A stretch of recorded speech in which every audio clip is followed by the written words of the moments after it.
Donc, premièrement, qu'est-ce que c'est et comment on fait la fiche prestation? Donc, pour faire une fiche prestation, on va dans table de référence prestation. On fait ici création, nouvelle, donc clic droit ici, nouvelle prestation. On fait voir la prestation ici. Ici, qu'est-ce qu'on a dit? On met la prestation qu'on veut, par exemple nettoyage. D'accord? Donc, après, par action, enfin en gros, nettoyage, d'accord? Par exemple, c'est du nettoyage. On a expliqué que cours, c'est pas obligé, mais on peut le faire quand même. Voilà. On met un montant ici, donc par exemple 20 euros. Ici, on peut mettre une observation qui permettra d'après de l'avoir sur le devis. Donc par exemple, je vous montre pour qu'après on voit sur le devis.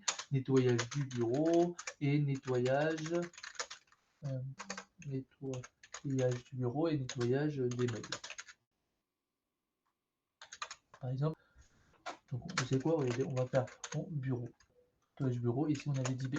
Après, ici c'est crédit d'impôt, ça vous allez voir sur le devis, on pourra bien voir qu'il y a écrit crédit d'impôt. Ici, si je le mets, eh ben, on peut voir qu'il y a la présence du BL dans le devis. Pour compte classe 7 et compte TVA, on avait dit de voir ça avec le comptable, d'accord? Donc dans la logique, c'est du 706. Par contre, compte TVA, je ne sais pas, parce que je ne suis pas comptable. Demandez à votre comptable et on vous dira qu'est-ce que c'est le compte TVA. On a expliqué qu'on peut faire pour ce qui est intéressant, qu'on peut mettre une couleur. Vous allez voir, hein, par exemple, on va dire jaune. Vous allez voir quand je vais mettre nettoyage bureau, ça sera bien du jaune. Code nature, on avait dit que ça, il faut avoir l'option URSAF qui est bien sûr payante, vous nous demandez, et ça permettra de faire l'avance immédiate. Donc ça, encore une fois, ça parle que pour le service à la personne. Et pour le bas, c'est quoi? C'est les critères qui permettra de voir sur Softivio. Je m'explique, par exemple, si je mets l'état du meuble, et l'état, bon, on peut faire, hein, état. Donc ici, encore une fois, donc critères, c'est pas très grave, c'est comme libellé prestations cours. L'essentiel, c'est libellé critères. Donc par exemple, je mets état bureau et ici état meuble. Et ben, quelle est la différence? Meuble. Quelle est la différence? C'est au niveau de la réponse. Si je mets par exemple propre, point virgule, pardon, point virgule, sale, et ici je mets rien. Quelle est la différence? Alors la réponse est simple. Si je mets propre et sale, ça veut dire que pour le bureau, tu ne peux pas répondre à la question. C'est que propre et que sale. Par contre, état meuble, comme j'ai rien mis, alors là, il a libre choix, il peut répondre ce qu'il veut. Donc maintenant, on va le voir concrètement. J'aurais bien mis les deux à côté, mais on ne peut pas. Donc, n'oubliez pas, donc on a mis nettoyage bureau, nettoyage meuble, on a mis 20 euros. On a mis nettoyage bureau, on a dit que c'est bien, il y a crédit d'impôt et il y a la présence du BL et que c'est jaune. D'accord? Ah oui, dernière chose, qu'est-ce que c'est la différence? Horaire, ça veut dire que si par exemple je facture ou qu'il y a un pointage et qu'il n'y a pas de pointage, je suis en retard, je ne suis pas en retard, ça va rester à 20 euros. Si je mets, pardon, horaire prévu. Si je mets horaire prévu, ça va rester toujours à 20 euros, même s'il y a le pointage derrière. Par contre, si je mets que horaire, alors là, s'il y a un pointage, ça va changer. Si je fais par exemple pas une heure, mais je fais, je sais pas moi, 50 minutes, il n'y aura pas écrit 20 euros. Il y aura écrit, je sais pas moi, 17 euros, par exemple. Après, ça, après chacun y voit. Et si par contre je mets horaire prévu, alors là, ça change. Là. Le pointage, je suis en retard, je suis pas en retard, je suis resté même une minute, ça va rester à 20 euros. Ça, c'est autre chose, forfait, c'est que si par exemple vous voulez mettre en mode forfait, ben, ça ne va plus être des horaires. Ça ne va plus être une heure, c'est 20 euros, 2 heures, c'est 40 euros, etc. Non, là, c'est un forfait, ça reste forfaitaire. Que quoi? C'est toujours 1 euro parce que c'est un forfait. Et dernière chose, pour tout le reste, comme j'ai dit, ça c'est vraiment spécialisé pour une certaine catégorie de clients. Donc si demain quelqu'un a besoin ou quelqu'un veut avoir plus de renseignements, appelez-moi et avec plaisir je vous montrerai l'explication, je vous expliquerai. Donc on y va, on enregistre, vous allez voir par rapport à tout ce que j'ai dit. Premièrement, quand je fais une nouvelle intervention, donc vous avez vu c'est vert, regardez, si je mets nettoyage bureau, alors attends, nettoyage ici, bureau, premièrement, vous avez vu, c'est jaune. Donc, on voit bien que ça a bien marché. Deuxièmement, c'est écrit quoi? C'est écrit 20 euros. Et en plus, c'est jaune. Donc, ça a bien marché. Donc, c'est 20 euros. Évidemment, plus je mets des horaires, par exemple, de 8 à 10, ça va passer à 40 euros, etc., etc. Donc, ça a bien marché. Deuxièmement, on voit dans les devis. Donc, regardez, je vais sortir un devis, peu importe qui. Monsieur Dupont-André, par exemple. Je vais enlever tout ça. Je mets ici nettoyage bureau. Attention, parce que j'en ai deux, c'est pour ça que je dis ça. C'est celui-là. Donc voilà, comme j'ai dit, donc on voit bien donc nettoyage bureau et nettoyage meuble et on voit bien que c'est 20 euros. Encore une fois, comme tout à l'heure, hein, évidemment, si je mets ici 2 heures, ça fera du 40 euros. Parfait.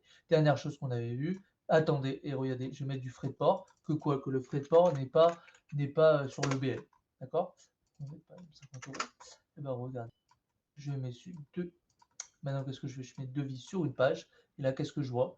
Je vois premièrement, il y a bien écrit crédit d'impôt. Normal, parce que j'ai mis éligible au crédit d'impôt. Et je vois bien donc le nettoyage bureau avec mes deux lignes. Et 20 euros x 2, ça fait 40. Et on voit bien le frais de port. Et regardez, quand je vais mettre création du BL, il y a bien le nettoyage bureau, mais il n'y a pas le frais de port. ce qui est normal parce que je n'ai pas mis sur le BL pour le frais de port. Donc, ça a bien marché. Après, vous avez le facture d'un fournisseur et règlement fournisseur. C'est quoi la question? C'est comment on recherche une facture et comment on recherche un règlement. Alors, pour ça, c'est très simple. Avant d'expliquer ce qui est normal, il faut bien écrire, créer un nouveau fournisseur. Donc, on fait nouveau fournisseur ici. Je peux mettre, par exemple, Auchan, par exemple. D'accord? On va dire que c'est Auchan qui me livre des choses. Ici, je peux mettre la prestation de qu'est-ce qui va me, par exemple, des ampoules. Voilà, par exemple, je peux mettre 50 €, un pack d'ampoules. D'accord? Donc, préciser l'adresse, par exemple, je mets ici. Donc là, c'est bon. Maintenant, comment on fait pour facturer un fournisseur? Alors ici, vous avez vu, vous devez mettre donc la date. Donc par exemple, on est aujourd'hui, j'appuie dessus. Donc comment on facture? On a dit, donc on fait facture, date de facturation. Donc on met la date de la facture, on appuie dessus. Et là, donc ça facture. Comment on fait après pour les voir? On appuie sur fournisseur, recherche d'une facture fournisseur. On appuie sur la loupe. Et vous avez vu, vous avez donc toutes les factures. Ça, c'est premièrement. Deuxièmement, comment je vois? Alors, comment je vois la facture? J'appuie sur la loupe ici et je vois ma facture d'ampoule, par exemple. Et si je veux voir mon client, j'appuie ici sur la loupe et là, donc, je vois mon client. Donc, par exemple, on va dire, c'est Carrefour, hein. Donc, on met recherche d'un fournisseur ici qui est Carrefour. Voilà. Donc, ici, je vois quoi? Comme là, on est ensemble, je vais recommencer. Donc là, qu'est-ce qu'on voit? On voit que c'était une facture qui était donc à 60 €, d'accord? Et la personne, d'accord, vient d'avoir la facture donc de 50 €. Comment on fait donc pour rechercher une facture? On va dans recherche d'une facture ici. Ici, encore une fois, on peut voir les 3 factures de ce mois-ci, comment j'ai fait, comme je vous ai dit, en cliquant sur le bouton date de facturation. Et après, vous avez juste à régler. Pour régler, vous avez juste à appuyer sur ce bouton-là, paiement de la facture. Et pour le régler ici, là, il faut appuyer sur la facture, appuyer sur régler et appuyer sur l'enregistrer. Et là, qu'est-ce qui va se passer? Premièrement, il y a bien écrit ici en bas 60 €, donc mon fournisseur ne me doit rien. Et je dois appuyer sur la. Et deuxièmement, je vois bien ici cocher régler parce que la facture a bien été réglée. Donc ça, c'est pour recherche d'une facture. Et pour le règlement, donc ça, c'était la deuxième question ici dans règlement d'un fournisseur. Donc, comment on fait? On fait fournisseur recherche d'un règlement. Et là, ça permet de voir comment on recherche un règlement. Et maintenant, vous allez me dire, comment on fait pour les IBAN? Tout simplement, dans le fournisseur ici, dans Autre info, vous avez ici IBAN et BIC. Pour vous montrer, c'est plus simple. Je vais prendre par exemple Vitre Clean, Autre info. Là, on voit bien l'IBAN et BIC. Donc, pour répondre en 2 mots à la question comment on recherche une facture, comment on recherche un règlement, après avoir créé un fournisseur, après avoir appuyé sur ce bouton pour créer une facture, alors je mets recherche d'une facture ici pour voir mes factures et pour rechercher un règlement, j'appuie ici sur recherche d'un règlement et là je vois mes règlements. Voilà pour répondre, on va dire en 2 secondes, comment on recherche une facture, comment on recherche un fournisseur. Voilà, j'espère que vous avez tout compris. Si vous avez la moindre question, évidemment, vous pouvez m'envoyer un mail ou vous pouvez m'appeler comme d'habitude sur mes numéros ou sur le numéro bien sûr du bureau. Voilà, je suis sur Softisoft. Et voilà. Et donc, bien sûr, on se retrouve la semaine prochaine pour la suite. Encore une fois, les replays seront sur YouTube. Les replays sont dans logiciel Softiplanning ou dans article documentation. Et sur ce, je voulais vous dire donc une bonne journée, une bonne semaine et à la semaine prochaine.